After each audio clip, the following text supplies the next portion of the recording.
So traders, if you have not gained big pips this week, then no problem. There's a lot more to come next week. Just try to improve your strategy till you figure out, or you can pick the simple support and resistance and trend line crossover strategy that I share every week, which is one of the many strategies I have explained in my book. There's absolutely no second thought to why you cannot figure it out. You can certainly improve your strategy to become profitable. Just keep working on this. I'll rather restate the motivational quote by Steve Jobs. Stay hungry, stay foolish. Just keep working on your strategy. Let's start with the surplus Forex weekly forecast for April 27th to May 1st of 2020. Let's start with the USD index. On the daily time frame, the USD index, as we see, is above the EMA 17 and still hovering over the uptrend line. It certainly crossed over the 100 mark. 99.63 was our old pivot, and I expect that it to go further than this and to rise. So let's see on a 4-hour chart how I put it together.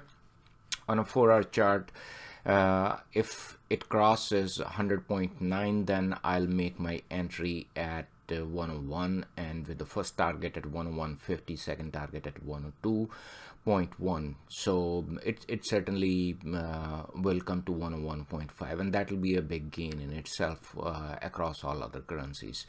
On the reverse side, if it drops below 100, I'll and test 99.9, then I'll certainly make my entry at 99.9, keeping first target at 99.67 and second target at 99.25. All in all, my bias for USD index for the upcoming week will be bullish, and if not, it might come down, might test this 100, go back, and then will turn bullish. That's what I'm expecting to start with. So with the bullish bias for USD index, let's start building up the pairs from here on. For Euro USD on a daily time frame, we see that as of now, last week, it's currently sitting at 108.23. That we can see here. It's under the downtrend line, still under the EMA, and I expect it to drop further as my bias on USD index is bullish. So on a 4-hour chart, how I have put together is that if it crosses 108, this old resistance, old support, so then I'll test this mark of 107.97. Then I'll make my entry at 107.97, keeping my first target at 107.74 and second target at 107.40, and keeping my stop loss at 108.33, right above the current top of the current candle that closed on the Friday. So on the reverse side, if it crosses 108.75, so I'll make my entry at 108.66 and keeping first target at 108.95 and second target at 109.21. So I'm open both ways again on Euro USD till the COVID is going on. So the market will be volatile in either case, especially the Asian markets. We'll discuss that later on. Going down to the next to the GBPUSD. For GBPUSD on a daily time frame, again we see that it did fall initial week, though it was stagnant for last 3 days. Currently sitting at 123.65. It's as of now it's under the EMA 17, and it's under the old resistance of 126.65 still there. So let's have a look at the 4-hour, how we are doing it. So if it crosses 120 170 mark, then I'll make my entry at 120 138. Make sure that it does test this, then I'll take the first target at 119.76 and second handsome target at 117.32. I'm expecting it to go that far. Hasn't been that. It was not that volatile last week. So on the reverse side, if it crosses 126.40 mark, then I'll make my first entry at 126.86, keeping target at 128.62 and second target at 130.55.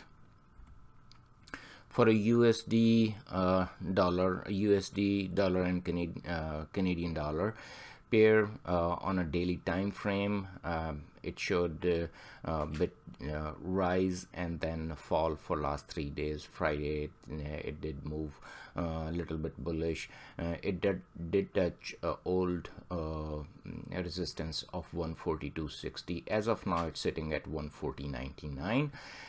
Still above the EMA and 17, and it's crossed the old downtrend line. So let's see on 4-hour chart. On a 4-hour chart, if it crosses the old resistance of 141.70, then I'll make my entry at 141.74, keeping my first target at 142.44 and the second target at 143.24. On the reverse side, if it drops and it goes south and it crosses the old resistance of 140, then I'll make my entry at 139.84, second entry, keeping first target at 139.28 and second target at 138.68. That's a pretty old resistance from April 13.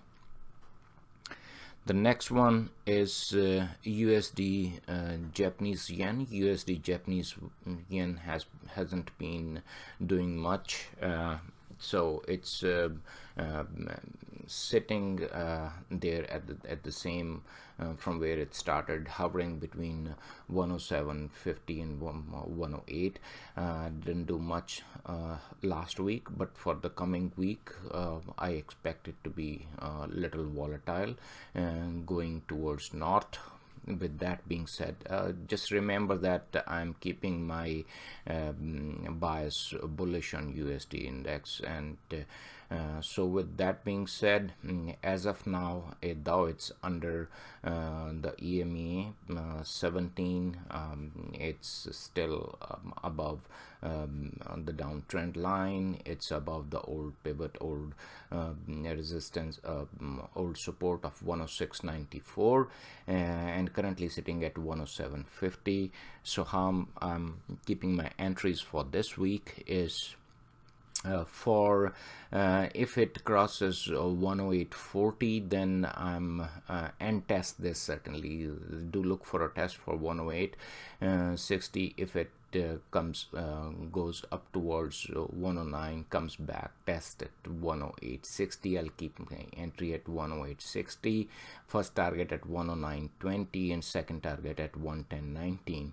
On the reverse side, very easy. If it starts dropping from here, which I doubt, but if it starts dropping from here for the start of the week, for the Monday, Tuesday, it might do so, and if it continues to cross 106.90, then I'll make my entry at 106.74 and keeping first target at 105.83, second target at 104.92.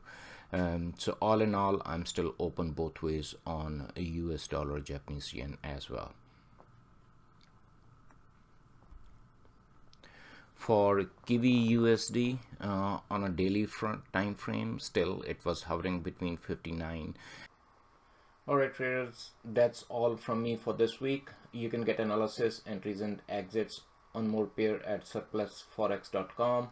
I hope you enjoyed the video. If you did, then please like, subscribe and share the video, and huge thanks to all the current participants who like, subscribe and share. For those who are new to Forex and now can get more information on trading Forex market from this book. I named it Forex Must-Haves, or by visiting website or surplusforex.com. I wish you all wonderful weekend and profitable trading in the week ahead, and see you next time.